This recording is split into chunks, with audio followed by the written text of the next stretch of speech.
Hey guys, it's Jesse. Hey, real quick before we get today's episode started, we love doing these podcasts and we love telling stories, but the podcast, it is not the only thing that we do as a ministry. In fact, the one that we invest even more into is our program. It's a program for young adults ages 18 to 30. And the reason that I'm mentioning that right now is because we have an application deadline coming up on July 12th.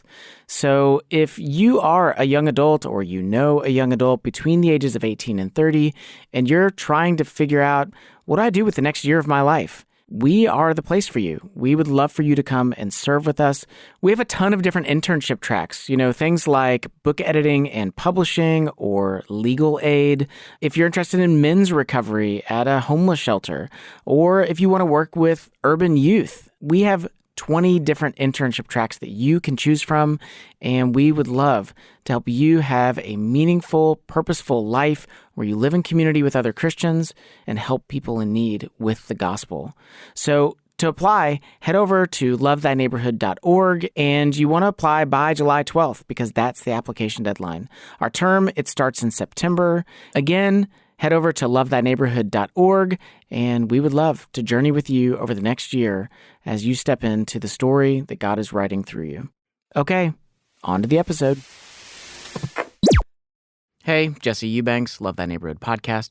So a little while back, I mentioned that we were going to try some stuff that kind of goes off script from what we normally do.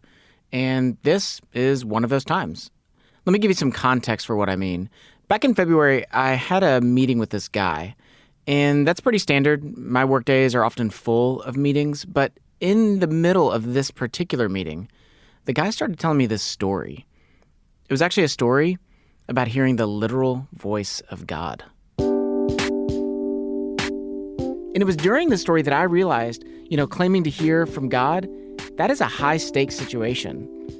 Because it's possible that you listen and you do the thing that God is telling you to do, and it ends up not working. In which case, either God got it wrong, or you are delusional. Or you could choose not to listen, to chalk up the voice to simply a lack of sleep or an imaginative brain. But what if it turns out that it really was God speaking? And so, for today's episode, we're bringing you 4 different stories from people who found themselves asking the question, God, is that really you?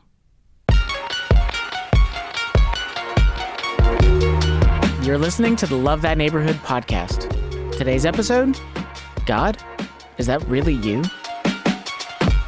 Welcome to our corner of the urban universe.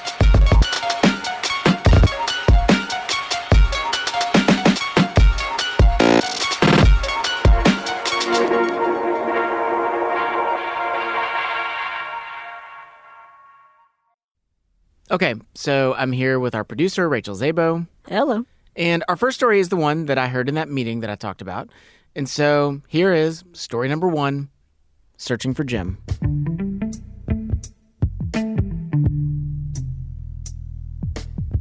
Rob Vischer's in his late 20s.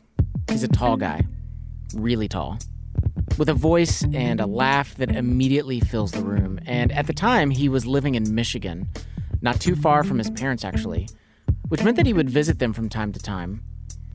And that's actually what he had done on this particular fall evening. I decided to leave and go home, and I lived about 10 minutes from my parents' house in Jackson, Michigan at that time. They'd mostly been talking politics all night. They actually prayed for our country and our leaders right before Rob decided that he should head home. But as he left, something odd happened. When I was going out in my parents' driveway to the car, I opened the car door, and it was almost like a tightness in my chest, or like maybe not a tightness, but a heaviness in my chest. That heaviness quickly turned into something Rob had never experienced before. It was like this very strong knowing. It's like a feeling, just this really strong urging. It's like my whole body became a satellite that knew what was the next right thing to do.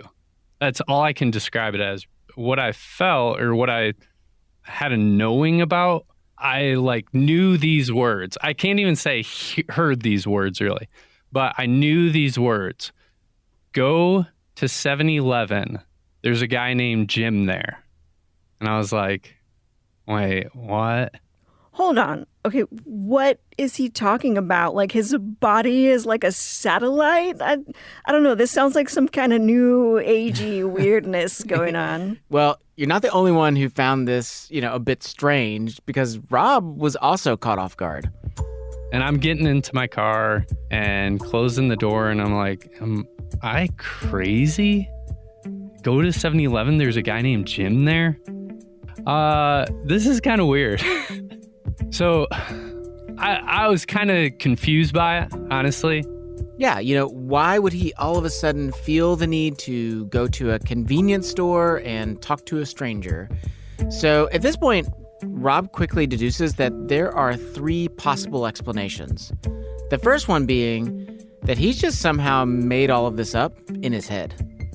My mind was going a million miles per hour. Like, why am I going to go to 7-Eleven? I don't even like 7-Eleven, honestly. Like, I don't go there for anything. So it was just kind of out of character. The truth is that Rob hadn't even set foot in a 7-Eleven since he was a kid. And as far as somebody named Jim, he didn't know anybody named Jim, except maybe the character on The Office. So the option that he was making this all up, it just didn't seem to fit. The second option was that maybe this was from a more sinister source.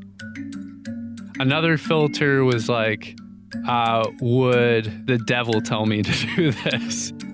And even though I wasn't like in that world at the time, I had grown up as a charismatic. So I was like, there's all that spiritual warfare stuff. And I'm like, is the devil telling me to do this? And I quickly decided, no, this isn't the devil. I mean, maybe if it was like go to 7-Eleven and rob it. Okay, so he decides that option does not make sense either, which only for him left that third option. And that option was, this must be God. And if that is the case, if God is the one talking, what does this mean? Okay, so he's in his parents' driveway. It's like, 8 o'clock at night or something. And now suddenly God is giving him directions? Like, that also doesn't make any sense. Well, so Rob decided to test the idea. And I was like, Lord, if this is you, I'm really not sure if it is, give me something else. Give me something to tell this guy. I don't want to just show up and say, hey, Jim, and not have anything to tell him. Okay, so did he get a response? I started getting these downloads in my heart. I don't know how else to describe it. The download was, give him hope for his finances. I was like, So Rob had asked a question, and he got an answer. So he decides, okay, let's do it. I was like, I could be crazy, but I think I'm going to roll with this and just see what happens. Because it's never happened before, why not just try it? If, I see Jim, I will give him hope for his finances, whatever that means. So here's the thing. Where Rob was, it was rural, a bit isolated. There was only one 7-Eleven in town, so at least he knew where he was going. So Rob's in his car, and he just starts driving to 7-Eleven. And I created this whole scenario in my mind of, I'm going to go in, there's going to be a guy named Jim behind the counter, and I'm going to see his name tag. I'm going to talk to him and give him hope for his finances. And then I'm going to walk out, and it's all going to be good. I get to 7-Eleven, open my car door, and there's no cars in the parking lot. And I'm like, Jim better be in there. I open the door to 7-Eleven, look at the front counter where, all the lottery tickets are and the snack food, and it's a girl. There's nobody else in 7-Eleven. And, I wouldn't consider myself the smartest guy in the world, but I deduced pretty quickly that her name wasn't Jim. Wait, so he was wrong. Like, so it wasn't God speaking to him? Because, like, there's not a gym at 7-Eleven. Well, Rob wasn't quite ready to conclude that, and he wasn't ready to give up so easily. So I went over to make sure that Jim wasn't like hiding in a snack aisle somewhere. I went over to the hostess section, you know, where they have the Little Debbies, the Ho-Hos, the Ding Dongs, the Twinkies. I just go up there, start grabbing snacks and looking at the nutrition. So I don't know if you feel like this, but like when I'm in a gas station or a convenience store, I feel like there's like a time limit to how much browsing you're allowed to do. And like if you take too long, then it starts to look like you're up to something shady. Oh, yeah, definitely. Like, there's a corner store near my house, and sometimes I'll, like, go up and down the aisles multiple times looking for something, and I totally feel like everyone's watching me. Yeah, you know, so Rob's standing there, he's browsing the snacks, and 1 minute turns into 2, then 5, then 10. Like, he knows the girl at the counter is watching him because he's the only person in the store, and he just starts feeling, understandably, really self-conscious. I'm like, Lord, I think I've missed it. Either he misheard the instructions, or he took too long to get there, or it really wasn't God after all. Man, I don't know why, but like, that's so disheartening. Yeah. You know, so Rob decides to stop creeping out the girl at the counter and just go home. Right as I decide that, I turn around, my back is to the door, and I turn around, and in walks this guy. He's an average middle-aged white guy. He's probably late 30s to mid-40s.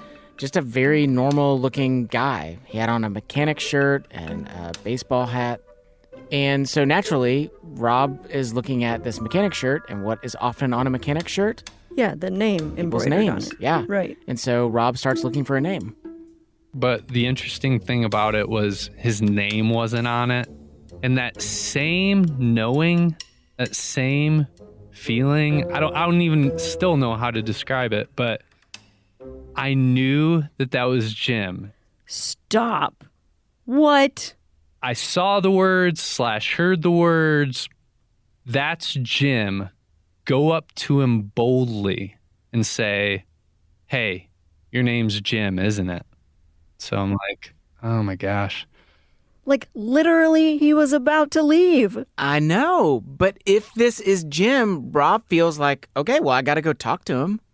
He grabs something really quick. Like he's on a mission, I could tell, because he grabs something really quick, goes to the register. It's like a candy bar or something. So I go up to him, tap him on the shoulder and say, hey, your name's Jim, isn't it? He turns around and he goes, yeah. How'd you know? Yeah, like, how is Rob supposed to answer that question? Well, you see, I know because I became a satellite and God spoke to me. Well, that's actually a version of exactly what he ends up saying. And I go, well, God sent me here to give you hope for your finances. And he looked at me kind of weird and he goes, well, that's really strange, man. Right now, I'm going through a personal bankruptcy. And I'm like, oh my gosh, what the heck? Yeah, like what are the odds, right? You know, there's no way. Like if you went to a random gas station and went up to somebody, how likely is it that you would, number one, guess their name correctly, and number two, know something about their personal life? Yeah, and number 3, be in the store at the same time the person is in the store. Yeah. But Rob realizes like that this is where the instructions stopped. Like those were all the instructions he had gotten. Go to 7-Eleven, talk to Jim about his finances. So now Rob's like, well, what should I do? You know, it didn't seem right to just be like, well, I guess that was it. I'll see you later. So I just kind of started talking to him about how much the Lord loves him and how much the Lord wants to give him wisdom in all things, including his finances. And I didn't know what else to do. So there was an ATM there and I was like, hey man, I can go to the ATM right now and give you some money, to help you out with your bankruptcy. And he goes, no, don't worry about it, man. Don't worry about it. I'm a believer. I love Jesus. And he goes, but I've never had anything like this happen. I pray with him, just ask the Lord for wisdom for his finances and that he would be taken care of. And he goes, well, thanks, man. He goes, now I know the miracles really do happen. And he opened the door and left.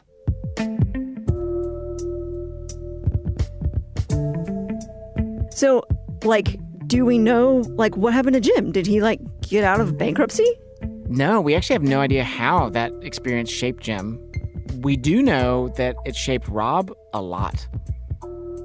I never saw Jim again. I definitely never went into 7-Eleven again. I wasn't looking for signs after that, like, hey, Lord, who do you want me to talk to in 7-Eleven next week? I don't necessarily think even that experience was just for Jim. I think me being able to engage in that was a gift. And if somebody says, hey, Rob, God isn't real, well, I would have to absolutely deny that experience. Like, oh, well, my human connection just knew, or the cosmos just knew. I mean, I would have to make a God out of something else to explain it away. I think the truth is that Rob realizes that this is a mystical experience. Like, facts and figures and pure science, the tangible world cannot explain what is happening. And so Rob knows, I will have to attribute this to something that is beyond the world around me. I think he's looking up at the stars and going, someone out there is causing all of this to happen. And, Rob's not going throughout his whole life thinking that every single moment, he's going to get these sort of mystical experiences. He knows that these kinds of moments, they aren't the norm. Looking back on that, as I've had more times of prayer, that's kind of what it's been like. It hasn't been like, hey, Rob, go out and do something to change the world. It's been like, go take cookies to your neighbors. It hasn't been like this Red Sea moment or let my people go or anything like that. It's just kind of been like, do this act of really small compassion that nobody's going to notice. I think that in hearing God speak, I don't think it makes me mature. It just means that God was willing to use me.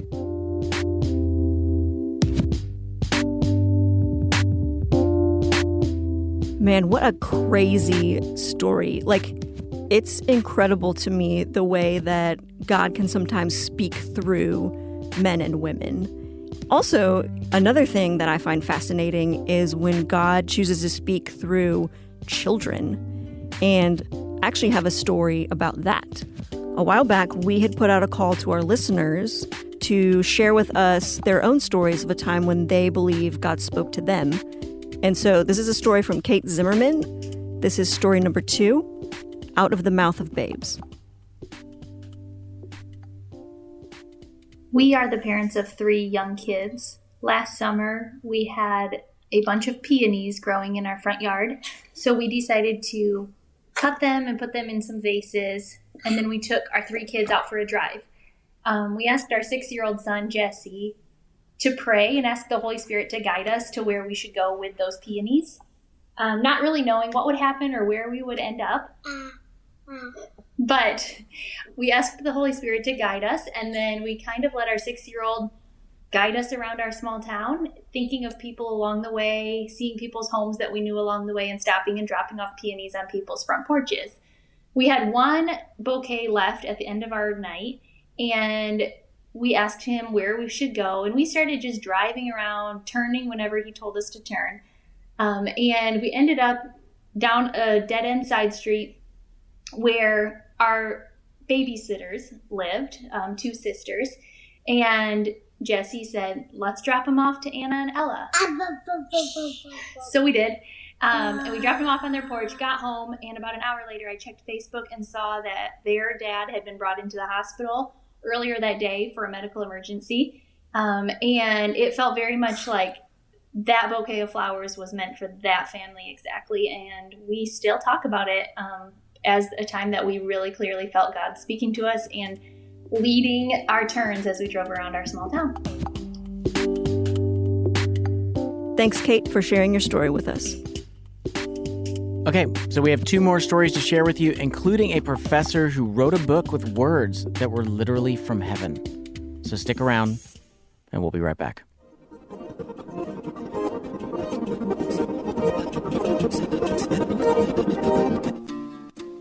Hey, it's Anna, the media editor. Recently, I've been taking some time to ask our alumni how serving with Love Thy Neighborhood has impacted their lives. Hi, my name is Danny Wallace. I am from Fairfax, Virginia. Danny served with us for a year, and she told me that her time with Love Thy Neighborhood taught her how to embrace and show up in the midst of the uncertainties of life. My experience living in Christian community, it showed me both the beauty and the messiness of being deeply known by others. Coming into the program, I was super non-confrontational, but now I am more confident in my ability to speak into people's lives in a way that addresses both struggles and sin, but also builds them up. If you want to find your internship where social action and Christian community meet, head over to lovethyneighborhood.org and apply today. That's lovethyneighborhood.org.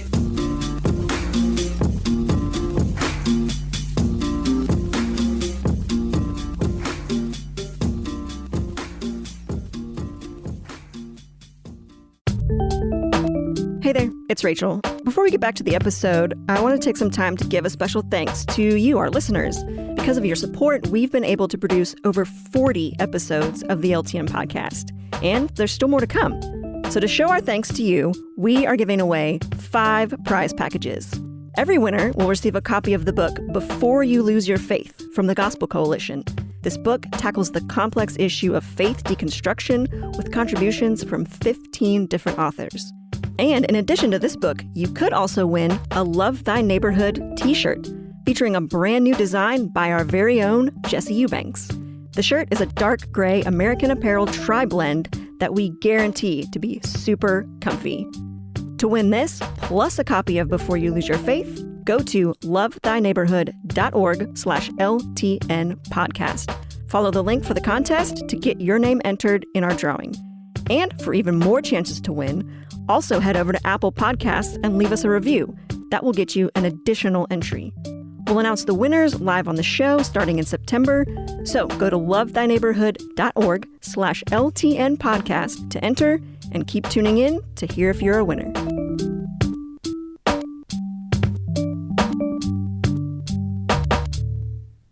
Jesse, Rachel, Love Thy Neighborhood podcast.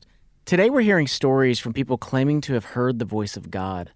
And this next story is an excerpt from Christianity Today. It's an article published in their March 2007 issue. The author of the article actually wanted to remain anonymous. So reading this story for you is our friend Chad Lewis. Here's story number 3, The Book That Came from Heaven. I'm a middle-aged professor of theology at a well-known Christian university. I've written award-winning books. For years I've taught that God still speaks, but I couldn't testify to it personally. I'm a skeptic about things supernatural. Not that I don't believe they can happen, I just doubt most miracle stories except the ones in the Bible. I've even been known to criticize publicly what I consider to be overly experiential forms of Christianity. I suppose that makes this story especially ironic. About 5 years ago, my wife and I visited an elderly and very sick man who had once been our pastor. During one of our first visits, the man's grandsons, 14-year-old twins, came for a visit. The moment I met them, an inner voice told me that someday I would play a role in one of their lives. I brushed it off as a brain hiccup and thought little more of it. During the next 5 years, we drew closer to that family and got to know the twins well. Gradually, one of them shared with us his call to the ministry of music. When the twins were 17, they and their parents visited us and toured the campus where I teach. The one called to music ministry was immediately struck with the impression that he was to attend this particular university and none other. Over the next year, it became clear to us that he was very serious. But my university is expensive, and his family is of modest means. During his senior year of high school, he applied for scholarships, but the results were not encouraging. Still, his enthusiasm for studying for ministry at this university didn't flag. I felt a strong burden to help him, but contrary to popular perception, Christian university professors are not prosperous, and my book royalties had never added up to any large amounts. One bright and beautiful morning, I went out alone, walking and praying.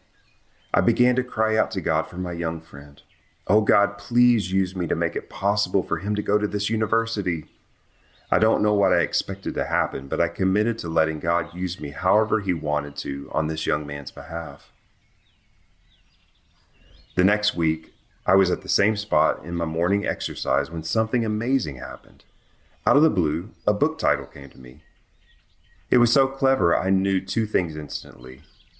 It wasn't mine, and it would sell. Then in almost the same instant, the entire outline of the book was there in my mind, every chapter in its title. No discursive thought preceded it. I immediately went home and began writing. As I wrote, I had the distinct feeling that this was not me. I had never written like this before. The words poured out. 2 weeks later, a 200-page manuscript sat on my desk. I knew it was good. But what to do with it? I had never before written a book without a contract. As I sat and looked at the printed pages, the name of a well-known Christian book publisher suddenly came to mind. I had never dealt with this company before, but I had met the chief editor at professional society meetings. I felt directed to contact him, even though I knew the publisher's procedure for considering book proposals and manuscripts was quite different and more complicated. I sent my acquaintance an email containing the title and the outline. A day later, I received an encouraging response. He wanted to read the manuscript, so I sent it to him. Within weeks, I had a contract. It required only a little tweaking of 2 or 3 brief portions of the manuscript.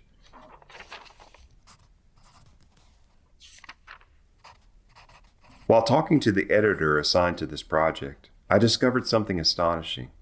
The publisher wanted to pay me a handsome royalty in advance for the book. It was approximately 10 times anything I'd ever received upfront before. I felt like I'd won the lottery. Later, I took another brisk walk through my neighborhood. My mind was concentrating on the financial windfall and how to use it. Coincidentally, the estimated cost of my house's much-needed roof replacement was the same as the royalty advance paid by my new publisher. The answer seemed clear. A new roof. Then God spoke. It's not your money. Knowing instantly it wasn't a brain hiccup, but something more real and serious, I asked, "What do you mean it's not my money?" My tone was resentful and defensive. "It's not your money, it's his." The voice inside my head was real as if it were audible. I knew with terrifying certainty it wasn't my imagination, because I didn't want to hear it. "Whose?" I asked. The voice named the young man for whom I'd been praying only a few weeks earlier. It's for him to go to the university and study for the ministry. All of it? That and the rest. I knew the rest meant any further royalties the book might earn after it was published. Absolutely flabbergasted, I raised my fist in the air and asked aloud, "What about my roof?" The voice said, "I'll take care of your roof if you'll be obedient." Then I said, "If you want to use me to help him go to the university, why not give me everything it will cost? Why this amount that will make a difference but not pay his whole way? Others have to be obedient too," I heard him reply.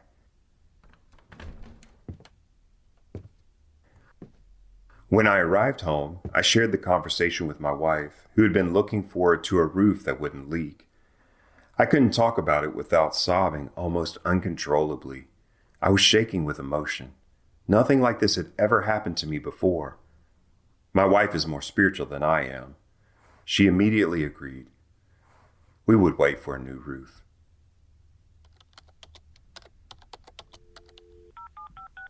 Over the next few months, I sent letters and emails and made phone calls about my young friend and his financial needs. I felt driven and couldn't stop talking about him. A couple of weeks later, I received an email back from the dean saying the university was awarding him a very large scholarship that would more than cover his room and board. Soon a foundation kicked in $2,000. Then 2 more scholarships came. It became apparent that God was working miracles through several people. During this time, I wondered whether I should tell my young friend anything. Something inside urged me to. One early afternoon in April, I drove to his house and took him out for dinner. We talked about the call to ministry and the commitment it requires. So I shared with him my conversation with God and told him the source of the funds that would make it possible for him to attend my university. I explained the origin of the book and the role it would play in his education. He became choked up as he shared with me his own struggles and doubts. Others in his church youth group had received prophetic messages about their future ministries, but he had not. My story confirmed his call. Today, my young friend is living in a residence hall and taking courses, including courses in preparation for music ministry. So what does all this mean? I'm a theologian, and I should know. But I can't spin out a fancy theological formula for God's guidance and provision.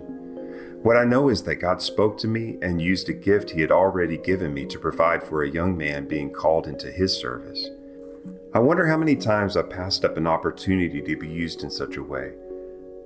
I'm reminded of an old camp chorus from the 1960s. To be used of God, to speak, to sing, to pray, to be used of God, to show someone the way. I want so much to feel the touch of his consuming fire. To be used of God is my desire. Now I know more than intellectually that God still speaks.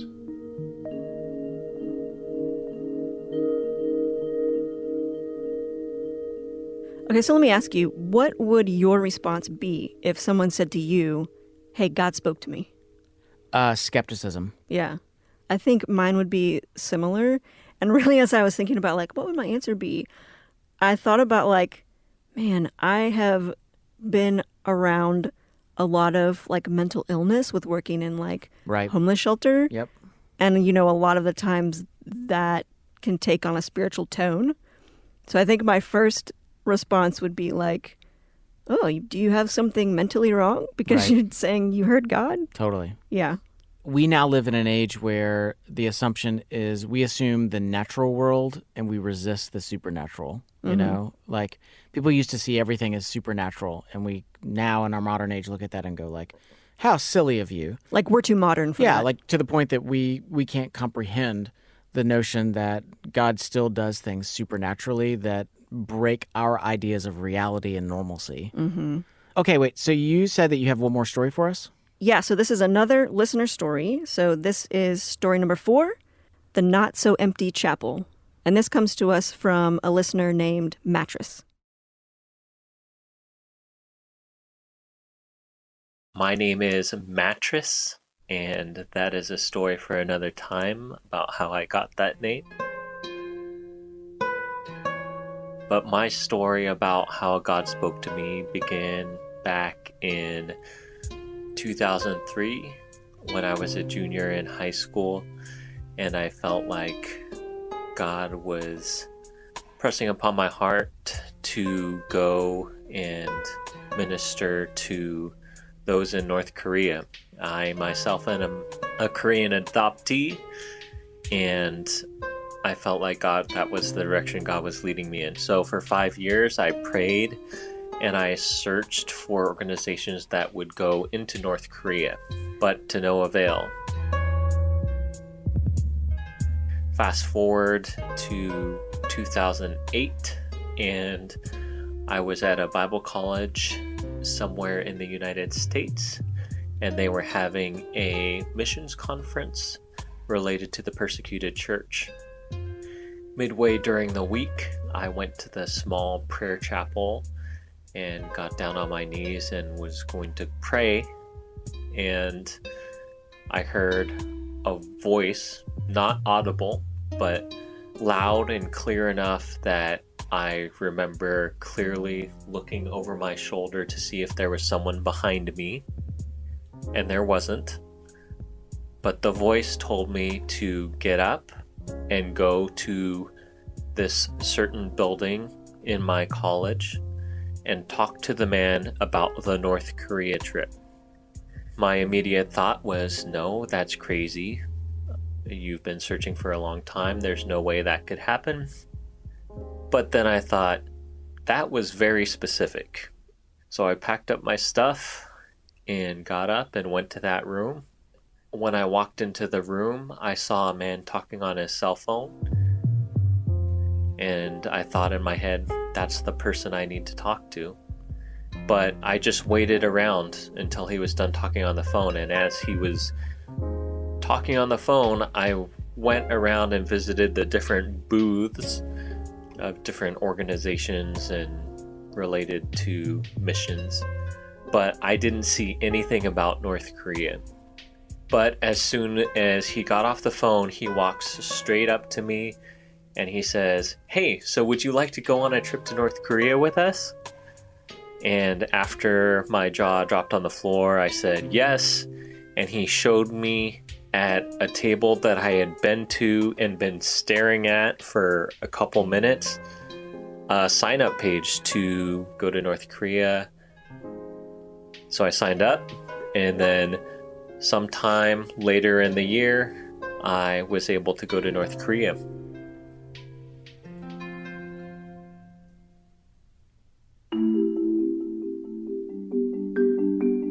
I'd like to leave us with some final words, and that's that the goal is not always to be expecting to hear from God in an audible way, and that if you aren't hearing from God in this way, that your faith must not be strong or that something's wrong with you. You know, we see God work more often through natural order and through simplicity than through these unusual miracles. And of course, today, we have the privilege of hearing from God through His Word. But the Christian faith also contains a level of mystery and the supernatural. And I think that that's one of the reasons that Jesus tells us that we have to have faith like a child. It actually reminds me of the words of my friend Mike Cosper in his book, Recapturing the Wonder. When we're young, it's easy to believe in the supernatural, the mysterious, the enchanted. But as we grow older, we learn to be more rational and more confident that reality is merely what we can see. Even as Christians who believe in the resurrection, we live as if miracles and magic have been drained from the world. But I think that the truth is that when we come to God, He wants us to come with our imaginations, believing that there's still so much out there that He's doing that we can't quite yet see. But every now and then, God pulls back the curtain, and He shows us that He's still doing things that defy all of our logic and our reasoning. And it reminds me of the words of C.S. Lewis, who wrote, "One day, you'll be old enough to believe in fairy tales again."